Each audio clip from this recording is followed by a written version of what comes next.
Some photographs capture beautiful moments, and some capture the truth. Alex, a wedding photographer who just witnessed the unthinkable.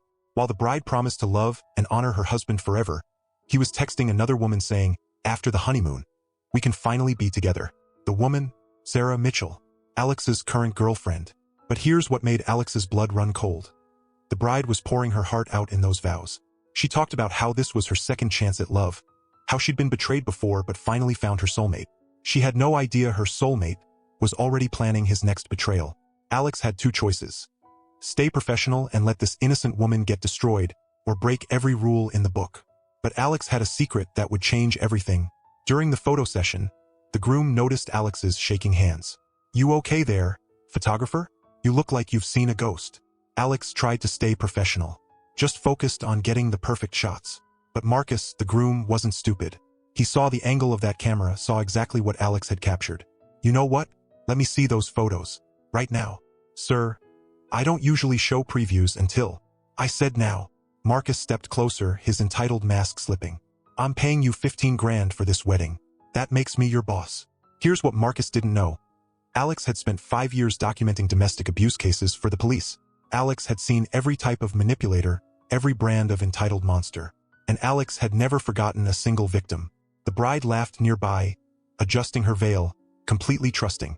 She reminded Alex of every woman who'd sat in that police station, asking, "How didn't I see the signs?" Marcus leaned in, his voice dropping to a threat. "Whatever you think you saw, you didn't. And if any photos accidentally get corrupted, well, technology fails sometimes, doesn't it?" That's when Alex made the decision that would change everything. Alex smiled and deleted the photos, right in front of Marcus. "You're absolutely right. Technology does fail sometimes." Marcus relaxed, thinking he'd won. Smart choice. Now, let's keep this professional. But what Marcus didn't see was Alex's backup camera, still recording everything. During the cocktail hour, Marcus cornered Alex again, this time with an envelope. 25,000 cash. Consider it a bonus for your discretion. Alex looked at the money, then at Marcus. "You know what? Make it 50. 50? You're getting greedy. I'm getting smart. 50,000 or I upload everything to social media right now." Marcus's face went red. "You're blackmailing me?" "I'm negotiating." While Marcus scrambled to find the money, Alex was busy setting up the reception slideshow. But instead of the usual romantic montage, Alex was preparing something special. Every text message, every photo, every piece of evidence. The wedding planner noticed the tension. "Is everything okay? The groom seems agitated." "Pre-wedding jitters," Alex said, adjusting the projector. "He'll be fine once he sees what I've prepared for the reception." Marcus returned with the cash, his hands shaking. "Here's your blood money. Now delete everything." Alex pocketed the money and smiled. Consider it deleted. But the groom had no idea who he was really dealing with. Here's what nobody knew. The bride's name was Emma Chun. 3 years ago, she was Emma Rodriguez, Alex's fiancée. They'd been together for 4 years. Alex had saved for 2 years to buy the perfect ring, had planned the perfect proposal at the place where they first met. But the night before the proposal, Emma came home with news. "I'm leaving you for someone else.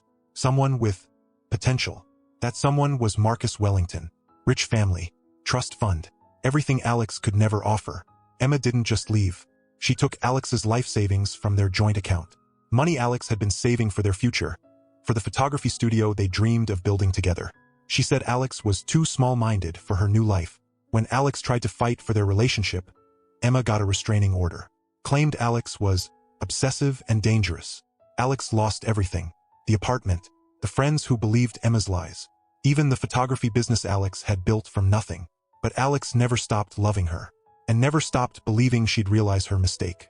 3 years later, when Emma Chun hired AJ Rivers Photography for her wedding, she didn't recognize the name. Alex had changed everything after the bankruptcy. New business, new identity, new life, but the same broken heart. Alex had watched Emma's social media for 3 years, watched her live the life they should have had together, watched her become someone else entirely. And now, watching her marry a man who was already cheating on her, Alex realized something. Emma was about to experience exactly what she'd put Alex through. And the photographer's plan was more devastating than anyone could imagine. The reception was perfect. Crystal chandeliers, 200 guests, everyone celebrating love. Alex stood at the back, finger hovering over the projector remote. "Ladies and gentlemen," the DJ announced, The photographer has prepared a special slideshow for the happy couple. Emma clapped excitedly. Marcus went pale. The first slide appeared, a love story in pictures. The crowd awed at the romantic title. Then the second slide, Marcus's phone screen. The text to Sarah. Time-stamped during the wedding ceremony. The room went silent. Emma squinted at the screen, confused. What is that? The third slide, more texts. Baby, after tonight we can finally be together. I can't wait to ditch this charade. The old ball and chain will never know. Gasps rippled through the crowd. Marcus lunged for the projector. Turn it off. Turn it off. But Alex had locked the controls. Slide 4. A photo of Marcus kissing Sarah outside the hotel that morning, while Emma was getting her hair done. Emma's champagne glass shattered on the floor. Marcus. Her voice broke. What is this? The fifth slide appeared. Marcus's bank statements, showing payments for Sarah's apartment, her car, her credit cards. For 2 years. The room erupted. Guests shouting, phones recording, Marcus's groomsmen backing away from him. Emma stared at the screen, her perfect makeup streaming down her face. 2 years? You've been cheating for 2 years. Marcus grabbed the microphone. This is fake. Someone's trying to destroy me. Slide 6. Security footage from the hotel lobby. Marcus checking in with Sarah. Yesterday. Emma's mother stood up, furious. You disgusting piece of... Emma. Baby, I can explain. Marcus reached for her. She slapped him so hard the sound echoed through the ballroom. Don't you dare touch me. The final slide appeared. A simple message. Some people get the love they deserve. Others get the karma they've earned. A.J. Rivers Photography. Emma read it aloud, then stopped. Her face went white. A.J. Rivers. Alex. She spun around, scanning the room until she found Alex in the back. Their eyes met across the chaos. For the first time in 3 years, Emma saw Alex clearly. Saw the pain she'd caused. Saw the person she'd destroyed for money and status. Alex didn't smile, didn't gloat, just stood there, watching Emma's world crumble the same way Alex's had. Marcus was screaming at security. Guests were live-streaming the disaster, and Emma was staring at Alex with complete understanding. She'd lost everything. Her marriage, her reputation, her future, just like Alex had 3 years ago. But the photographer had one more surprise that no one saw coming. As the wedding reception dissolves into chaos, and the groom desperately tries to explain himself to anyone who'll listen, Marcus quietly packs his camera equipment. The slideshow has stopped, but the damage is permanent. 3 years of planning, and it's finally over. But then Sarah approaches him. His girlfriend, the woman David had been texting during his own wedding vows. That was incredible, she whispers, wrapping her arms around Marcus's waist. I can't believe we actually pulled it off. The few remaining guests who overhear stop dead in their tracks. Marcus looks into Sarah's eyes and smiles for the first time all day. You were perfect, babe. The way you played along with his texts kept him interested just enough. David never suspected his side piece was feeding information straight to the photographer he tried to bribe. Sarah laughs, holding up her phone. He's been sending me screenshots of your conversations for weeks. Every desperate offer, every threat. We have everything documented. The final piece of the puzzle clicks into place. This wasn't just revenge. This was a masterpiece. You see, when Emma destroyed Marcus 3 years ago, humiliating him in front of their entire social circle by cheating with his best friend, she thought she'd won. She thought there would be no consequences for breaking someone who loved her completely. But Marcus didn't just move on. He grew. He met Sarah, a woman who understood betrayal because she'd lived through it too. And when they discovered Emma was marrying David, a man with a reputation for wandering eyes, they saw an opportunity. Sarah spent months becoming David's perfect digital mistress. Never meeting in person, always just out of reach, feeding his ego while Marcus documented every conversation. They knew David would eventually slip up publicly. They just needed to be there when he did. As sirens wail in the distance, David sits alone at the head table. His perfect wedding now a crime scene of his own making. The prenup Emma insisted on? Null and void due to infidelity.